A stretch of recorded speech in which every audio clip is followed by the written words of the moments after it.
कि आने वाली 27 सितंबर 2025 को सुबह 10:30 बजे डॉक्टर अंबेडकर भवन, रानी झांसी रोड, करोल बाग में एक श्रद्धांजलि सभा का आयोजन हम लोग कर रहे हैं।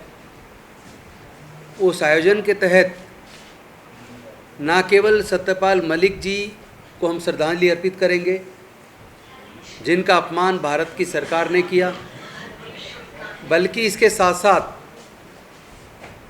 पुलवामा के शहीदों को भी हम श्रद्धांजलि अर्पित करेंगे, पहलगाम के शहीदों को भी श्रद्धांजलि अर्पित करेंगे।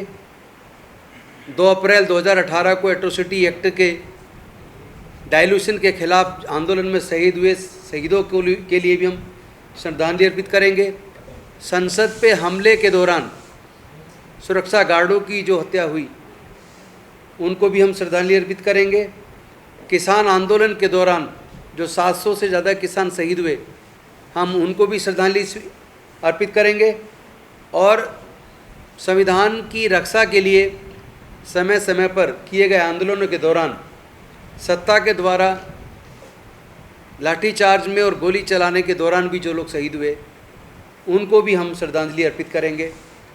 और श्रद्धांजलि अर्पित करने के साथ साथ इस बात पे भी चर्चा करेंगे कि जब कोई नेचुरल कोई क्लैमिटी आती है, जैसे बाढ़ आती है और बाढ़ में किसान तबाह हो जाते हैं, कई बार सरकारें मुआवजा देती हैं, लेकिन वो मुआवजा केवल किसानों तक पहुंचता है, लेकिन उस खेत में मजदूरी करके अन्न उगाने का काम जो मजदूर करता है, उसके हिस्से में कुछ नहीं आता। उसके भी हिस्से में कुछ आना चाहिए। जब खेत की ज़मीन एक्वायर होती है तो ज़मीन के मालिक को तो एक्वायरमेंट पे पैसा मिलता है, लेकिन उस खेत पे जो मजदूर निर्भर था, जो खून पसीना बहाकर वहाँ फसल उगाया करता था, उस मजदूर को भी कंपनसेशन में हिस्सा कुछ मिलना चाहिए। और इस सब के साथ साथ सरकारों के द्वारा लगातार जो संविधान के ऊपर कुठाराघात किया जा रहा है, आप सब जानते हैं कि किस तरीके से 1935 के एक्ट से पहले 24 सितंबर 1932 को जो पूना पैक्ट हुआ, उससे पहले भारत के अंदर वोट डालने की प्रक्रिया में वोट का अधिकार इनकम टैक्स पेई, बड़े लैंडलॉर्ड्स और ग्रेजुएट्स को था।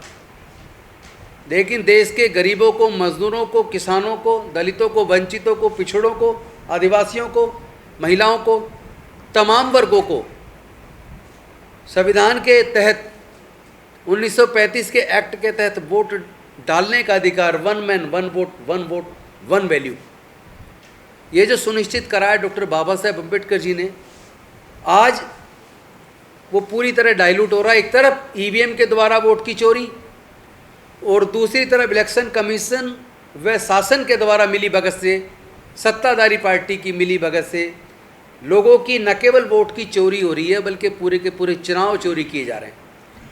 एक एक एड्रेस पे हजारों हजार वोट बनाए गए, कई सौ वोट है तो कई हजार वोट हैं। वो वोट किनकी हैं? 5 साल में 32 लाख वोट बनते हैं किसी राज्य में, फिर 5 महीने के अंदर 39 लाख बन जाते हैं। ये सब जो घालमेल चल रहा है, जो अलग अलग चुनाव क्षेत्र का डाटा निकल के अभी प्रेस कॉन्फ्रेंस के माध्यम से आदरणीय राहुल गांधी जी ने, विपक्ष के नेता ने जनता के सामने रखे, उस वोट की चोरी के खिलाफ इलेक्शन कमीशन निष्पक्ष जांच करने की बजाय एफिडेविट मांगने की बात करता है। और उनके प्रवक्ता के तौर पर बीजेपी के लोग आकर बयान देना शुरू कर देते हैं। ऐसा लगता है जैसे इलेक्शन कमीशन और बीजेपी दोनों पार्ट एंड पार्सल हों, दोनों की मिलीजुली सरकार चल रही हो, जैसे चुनाव पूरे चोरी करवाए जा रहे हों। तो ऐसे तमाम मुद्दों पर, चाहे वो मुद्दा किसान का हो, चाहे वो मुद्दा मजदूर का हो, चाहे वो मुद्दा महिलाओं पे होने वाले उत्पीड़न का हो, चाहे दलित, आदिवासी, वंचित वर्गों पे होने वाले उत्पीड़न का हो, चाहे उनकी हकमारी का हो, चाहे शिक्षा को महंगा करके शिक्षा को छीनने का हो, चाहे तमाम PSUs को बेचकर 4th क्लास एम्प्लॉयमेंट को पूरी तरह आउटसोर्स करके ठेके पर देकर इन वंचित वर्गों की नौकरियां छीनने का हो, इन तमाम वर्गों के इन तमाम मुद्दों पर हम लोग श्रद्धांजलि सभा में श्रद्धांजलि अर्पित करने के साथ साथ इन मुद्दों पर भी चर्चा करेंगे और आगे की रणनीति तैयार करेंगे, जिसमें तमाम किसान संगठन, तमाम दलित पिछड़े वर्गों के संगठन और मिशन जय भीम, ये सब लोग जो मिल के जो एक श्रद्धांजलि सभा का आयोजन कर रहे हैं, उस श्रद्धांजलि सभा के माध्यम से हम अपने तमाम शहीदों को श्रद्धांजलि अर्पित करेंगे और साथ ही साथ अपने होने वाले अधिकारों के अतिक्रमण पर और संविधान की रक्षा पर, इन तमाम मुद्दों पर खुल के बात करेंगे। और मैं आह्वान करता हूँ तमाम संविधान में भरोसा करने वाले लोगों का, तमाम दलित पिछड़े वंचित वर्ग के लोगों का जो दिल्ली एनसीआर में रहते हैं विशेष तौर पर, वो लोग आने वाले 27 सितंबर को डॉक्टर अंबेडकर भवन, रानी झांसी रोड पर सुबह 9:30 तक जरूर आ जाएं। 10:30 से 3 बजे तक ये सभा चलेगी और हम सब लोग मिलकर आने वाले भविष्य की रणनीति तैयार करेंगे। इस देश के एक एक नागरिक के स्वाभिमान को बनाए रखने के लिए जो संविधान गारंटी देता है, ह्यूमन डिग्निटी की, सिटीजन की डिग्निटी की, सिटीजन के आत्मसम्मान और स्वाभिमान की, उस पे एक आँच आई है। वो एक नाम हो सकता है, एक निमित्त हो सकता है, सत्यपाल मलिक जी। वो एक कॉन्स्टिट्यूशनल पोस्ट पे थे।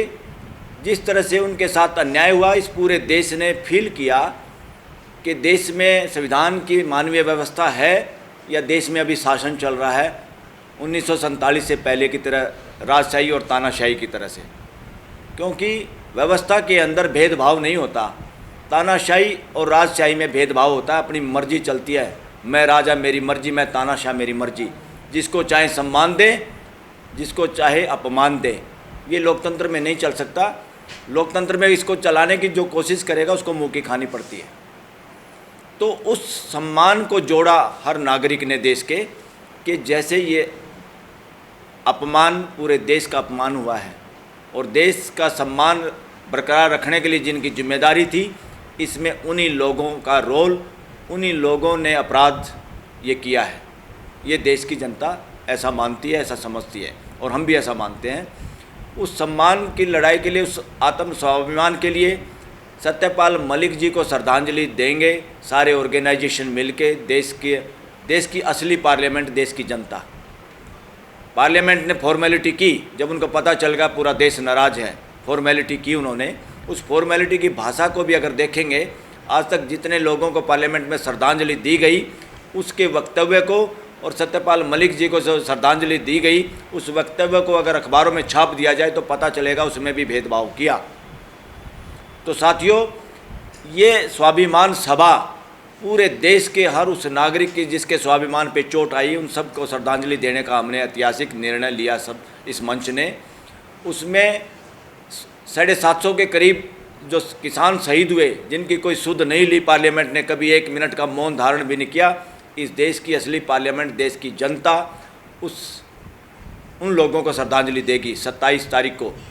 और ये जगह जिस पे ये श्रद्धांजलि सभा होगी, ये उस शख्सियत की खरीदी हुई, उस शख्सियत की दान में दी हुई जगह है, उनके नाम से है, जिन्होंने इस देश के संविधान में ह्यूमन डिग्निटी की स्थापना की, लिखित में सबूत के तौर पे।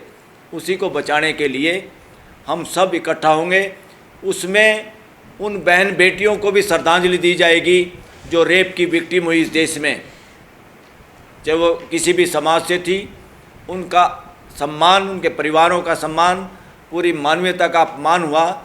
कईयों को तो बिना घर वालों की पूछताछ के संस्कार तक कर दिए गए ज़बरदस्ती। दूसरा, जो लोग जल जंगल ज़मीन की रक्षा के लिए मरे या मारे गए, उन सब को भी श्रद्धांजलि दी जाएगी, ताकि ये देश लोकतंत्र है और लोकतंत्र में जनता सर्वोपरि है। जनता ने ये ठाना है कि हम अपने उस हर देश के नागरिक को श्रद्धांजलि दें और हमारी ड्यूटी बनती है जो भी किसी भी तरह से, किसी भी हद तक राष्ट्रीय अपराध की शिकार हुई है। राष्ट्रीय अपराध साथियों वो है जब राष्ट्र की जिम्मेदारी जिन लोगों पे है, उनको संविधान के तहत इस देश के लोगों की का मान सम्मान, स्वाभिमान बचाने की जिनकी जिम्मेवारी है, उसकी रक्षा करने की जिम्मेवारी है, वही लोग लॉ एंड ऑर्डर के नाम पे अपने ही देश के लोगों से मिलिट्री, पैरामिलिट्री या पुलिस के जरिए लोगों की आवाज़ दबाने के लिए अगर जो लोग मारे जाते हैं मैं उसको राष्ट्रीय अपराध की श्रेणी में गिनता हूँ। इसके लिए इस देश में कानून की जरूरत पड़ेगी और आने वाली सरकारें इस पे कानून बनाएगी, ऐसे मुझे उम्मीद है कि ताकि कोई भी आदमी सत्ता में के नशे में चूर होके, ब्यूरोक्रेसी की मदद लेके, पुलिस प्रशासन की मदद लेके लोगों की आवाज़ दबाने का काम ना करें और लोगों के सामने उनको अपराधी घोषित करके ये मरने मारने का जो कार्यक्रम है ये लोकतंत्र में और सिविल सोसाइटी के लिए बहुत खतरनाक है।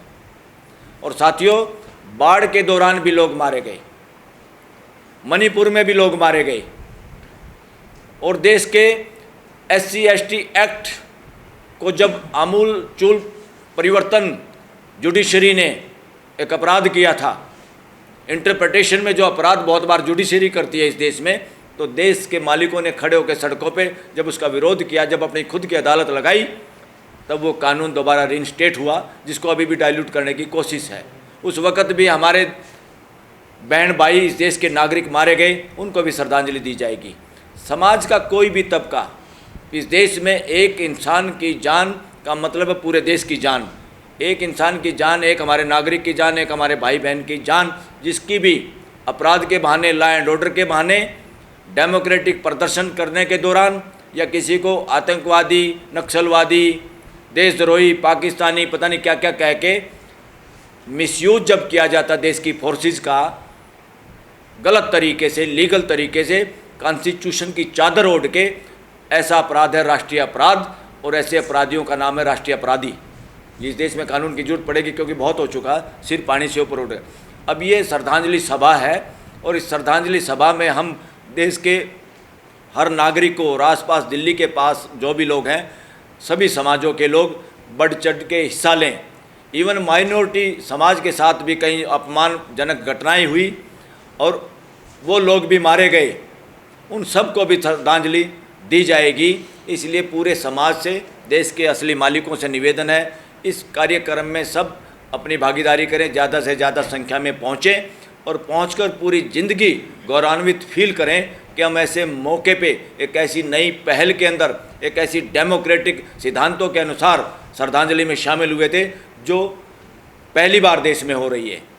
और इसमें सबसे ज़्यादा मैं इस सहयोगी होने के नाते और इसमें जो सहयोग दे के मोटिवेट करने में सबसे ज़्यादा बड़ा रोल रहा मिशन जय भीम का, जिन्होंने बिल्कुल कदम से कदम मिला के हर उस काम में वैचारिक तौर पे भी और जगह तय करने में भी और हर बात में जो एक कार्यक्रम करने के लिए जो ज़रूरत होती है उस हर काम में दिशा निर्देश भी, सहयोग भी, वैचारिक योगदान भी और कंधे से कंधा मिला के मिशन जय भीम इस प्रोग्राम के अगुवा के रूप में हमारे साथ इस मंच की मुख्य रीढ़ की हड्डी के रूप में काम कर रहा है।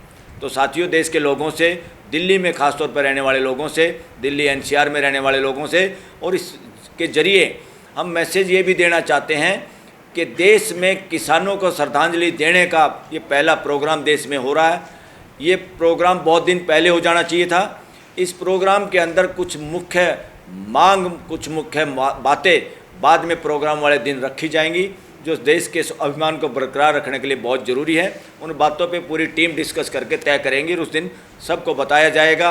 तो इसलिए सबसे अनुरोध है कि सब इस भारी से भारी संख्या में हर समाज के लोग इसमें ज़रूर पहुँचें, क्योंकि ये देश के स्वाभिमान के लिए एक श्रद्धांजलि प्रोग्राम है। इसमें श्रद्धांजलि दें अपने देश के हर उस नागरिक के जिसके साथ अन्याय हुआ है और इसका हिस्सा बने और आने वाली पीढ़ियों का और आज जो हम लोग हैं उन सब के स्वाभिमान को कोई ठेस पहुंचाने की हिम्मत ना करे फ्यूचर में इस देश में, कानून के नाम पे या शासन के नाम में। संविधान के बाद शासन नहीं, सिर्फ और सिर्फ व्यवस्था, मानवीय व्यवस्था की स्थापना की ड्यूटी है सरकारों की, राज करने की नहीं। यहाँ राज नहीं है, ना कोई राजा है। यहाँ रूल ऑफ लॉ नहीं है, रूल ऑफ कॉन्स्टिट्यूशन नहीं है। यहाँ सिस्टम ऑफ कॉन्स्टिट्यूशन है, सिस्टम ऑफ लॉ है, क्योंकि रूल का मतलब होता है डंडा। जब रूलर नहीं तो रूल काहे का, तो रूल नहीं, ये शब्द भी गलत हैं, बदलने होंगे। और मानवीय व्यवस्था स्थापित करने में, योगदान देने में फ्यूचर के लिए क्या करना चाहिए, ये मंच लगातार मंथन करेगा और मंच मजबूती से प्लेटफार्म देश के लोगों को मुहैया कराएगा।